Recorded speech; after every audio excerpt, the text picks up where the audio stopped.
मारो इसे और मारो इसे, ये इसी लायक है।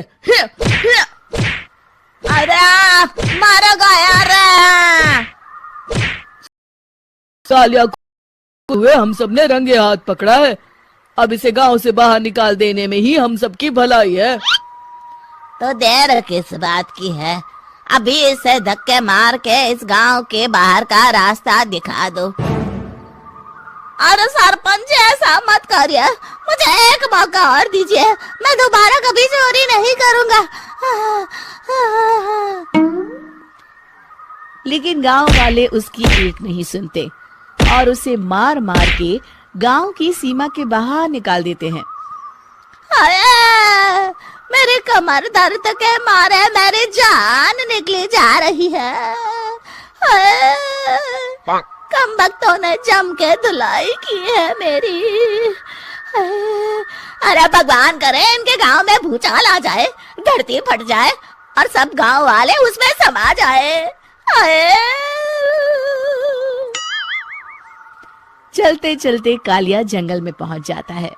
उसे वहां एक प्रयोगशाला दिखाई देती है। अरे इस जंगल में ये अजीब सा दिखने वाला घर किसने बनाया है, चल कर देखना पड़ेगा। कालिया प्रयोगशाला के पास चला जाता है। दो वैज्ञानिक प्रयोगशाला में बातें कर रहे होते हैं। बधाई हो डॉक्टर चमन, आखिरकार हम दोनों ने मिलकर एक ऐसी घड़ी का आविष्कार कर लिया है जिसे पहनकर कोई भी इंसान गायब हो सकता है। हाँ हाँ, तुमने बिल्कुल सही कहा डॉक्टर जर्माटो। अब कल सुबह ही हम इस जंगल से निकल जाएंगे, लेकिन उससे पहले आज रात के खाने का बंदोबस्त करते हैं। हाँ हाँ, मुझे तो बड़ी जोरों से भूख लगी है, चलो चलते हैं। दोनों वैज्ञानिक वहां से चले जाते हैं। उनके जाते ही कालिया प्रयोगशाला में दाखिल होता है। अच्छा तो ये बात है। कालिया बड़े से कांच के अंदर रखी घड़ी को बाहर निकाल लेता है और अपनी कलाई पर बांध लेता है। फिर घड़ी में लगा बटन दबा देता है। कालिया को एक जोरदार झटका लगता है। कालिया अपने आप को आईने में देखता है तो उसका पूरा शरीर पूरी तरह से गायब हो चुका होता है। अब तो जो चाहे वो कर सकता हूँ। सबसे पहले मैं उन सभी को सबक सिखाऊंगा। गांव वालों, मैं आ रहा हूँ। कालिया गांव की ओर चल पड़ता है। थोड़ी देर के बाद दोनों वैज्ञानिक वहां आते हैं। अरे ये क्या, लगता है कोई हमारी घड़ी चुरा कर ले गया है। ये देखो पैरों के निशान। अब क्या होगा, अगर वो घड़ी किसी गलत हाथों में पड़ गई तो अनर्थ हो जाएगा। तुम चिंता मत करो, हमारी घड़ी में जो बैटरी लगी है ना, वो सिर्फ 24 घंटे चलेगी। उसके बाद वो घड़ी काम करना बंद कर देगी। उधर दूसरी तरफ गांव में सरपंच अपने घर में सो रहा होता है। तभी एक आहट से उसकी नींद खुल जाती है। अरे कौन है वहाँ? बड़े मजे से सो रहा है, आज मैं तुझे नहीं छोड़ूंगा। कालिया पास में पड़ा डंडा उठाकर सरपंच की पिटाई शुरू कर देता है। ये ले, ये ले, इसी लायक है, ले। आप मर गए। अरे ये क्या हो रहा है? अरे कोई बचाओ मुझे, मेरे घर में भूत आ गया है। सही कहा, मैं भूत ही तो हूँ, ये ले। अरे भूत जी, मैंने आपका क्या बिगाड़ा है, मुझे छोड़ दीजिए। आपको क्या चाहिए? तेरे घर में जितना भी पैसा है ना, मुझे ला कर दे दे, तब मैं तुझे छोड़ दूंगा और यहाँ से चला जाऊंगा।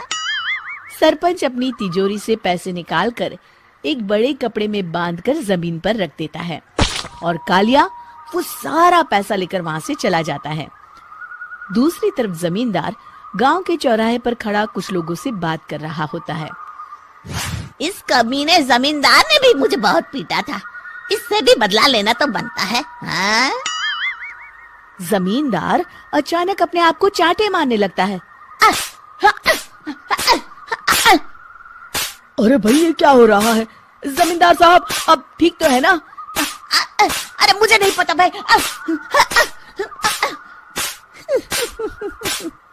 अरे मर गए रे, ये तो पक्का किसी भूत प्रेत का काम है। जमींदार के अंदर कोई भूत आ गया है।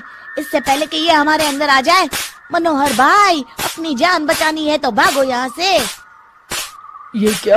अरे बाप रे बाप, मुझे तो भूतों से बड़ा डर लगता है, मैं तो चला यहाँ से। अगली सुबह इस घटना से पूरे गांव में दहशत फैल जाती है। सभी गांव वाले आपस में बात करने लगते हैं। अरे भाई, पता नहीं कहाँ से हमारे गांव में एक भूत आ गया है। उसने कल रात को सरपंच और जमींदार की खूब पिटाई की और उनके सारे पैसे भी लेकर चला गया। हाँ भाई हाँ, ये भूत तो मुझे बड़ा अजीब लगता है। मेरी समझ में नहीं आता कि भूत उन पैसों का करेगा क्या। अरे तेल में पकोड़े बना के तलेगा बेवकूफ। इस बात की चिंता करके कहीं वो भूत हमारे घर में ना आ जाए। तुम बिल्कुल सही कह रहे हो आर्या, मैं भी इसी बात से घबरा रहा हूँ। अच्छा, अब मैं अपने घर जा रहा हूँ, तुम सब भी अपने अपने घर चले जाओ, उस भूत का कोई भरोसा नहीं है। हाँ। तीनों वहां से चले जाते हैं। दूसरी तरफ कालिया सारे पैसों को एक खंडर में छुपा देता है। इतने सारे रुपए तो मैंने अपनी पूरी जिंदगी में एक साथ कभी नहीं देखे। इस तरह कुछ दिनों में मैं अमीर बन जाऊंगा। आज मैं उस मोटे बब्बन को अपना शिकार बनाऊंगा। सुना है दहेज में बहुत सारे पैसे और गहने मिले हैं उसे। रात होते ही कालिया बब्बन के घर में घुस जाता है। हाँ, मिल गई तिजोरी। अब जल्दी से इसे खोलकर सारे पैसे निकाल लेता हूँ। अरे खुल जा खुल जा। खुल गई। कालिया पैसे थैले में भरी रहा था कि तभी बब्बन उसके बगल में आकर खड़ा हो जाता है। भाई क्या कर रहा है हाँ? अरे हट। अरे तेरी इतनी हिम्मत, मैं तेरे सामने खड़ा हूँ और तू फिर भी मेरी तिजोरी से पैसे चुरा रहा है। अरे मैं तो गायब हूँ, तू मुझे कैसे देख रहा है?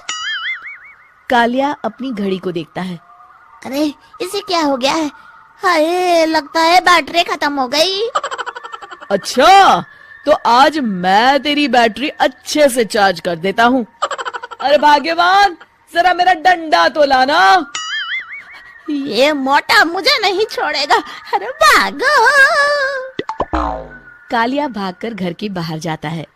बाहर सभी गांव वाले हाथ में डंडा लिए खड़े होते हैं।